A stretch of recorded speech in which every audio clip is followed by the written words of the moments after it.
Hello everyone and welcome back to another very interactive chess game between Wilhelm Steinitz and Joseph Henry Blackburne.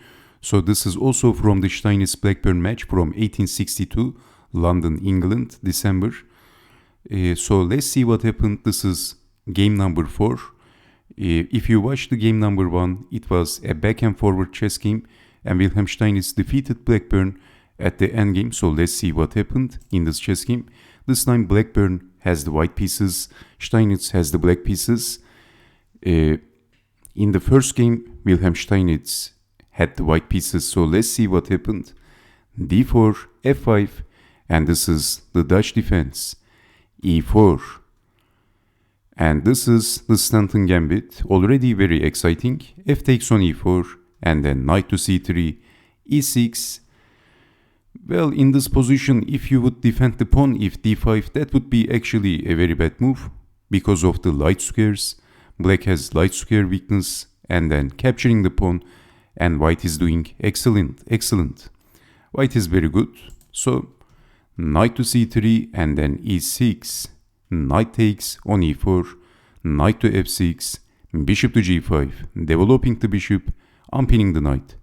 Developing the bishop, knight takes on e4, bishop takes on e7, queen takes on e7, bishop takes knight, and Wilhelm Steinitz castled. So we can say that the opening was a success for Wilhelm Steinitz. He has the open f-file, and it looks like this is also a very dynamic, a very energetic chess by Wilhelm Steinitz, just like in the first game. c3, developing the knight, and then d5 by Wilhelm Steinitz, defending the bishop, queen to g5, attacking the g-pawn, defending. And what would you do in this position if you had the black pieces? Well, when your opponent's king haven't castled, pushing the e-pawn is usually a very good idea. D takes on e5 by Joseph Henry Blackburne. Unfortunately, he played a very bad move. Well, developing the knight was asking to be played in this position, and if developing the knight actually,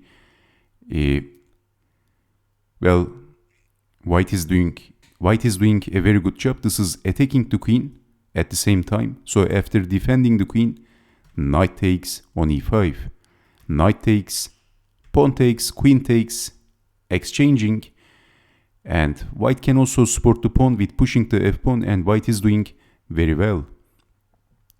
So in this position, white is a pawn up, but at the same time, as you can see, white lost the castling rights.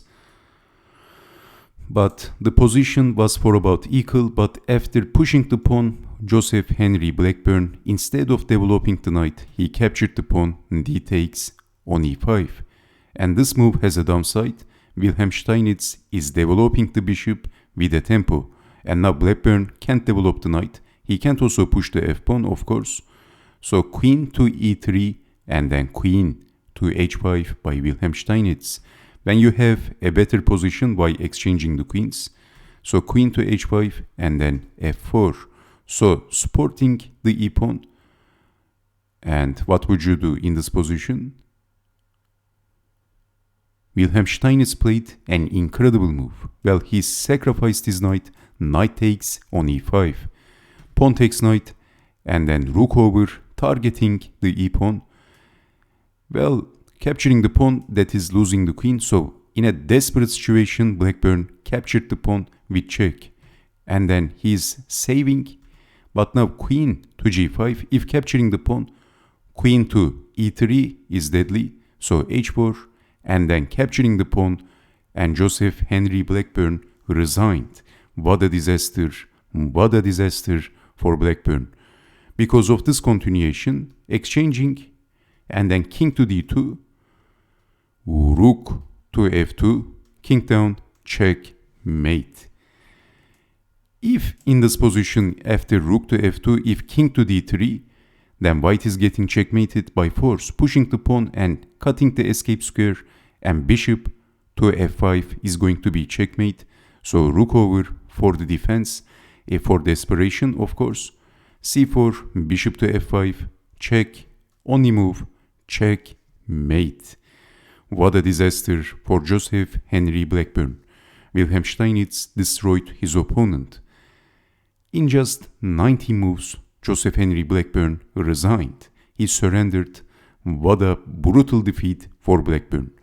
So thank you very much for watching, but the game was pretty instructive actually. Now, Blackburne did a significant mistake in this position. Steinitz played very good actually. A precise move, pushing the e-pawn. This is what you have to do when your opponent's king haven't castled.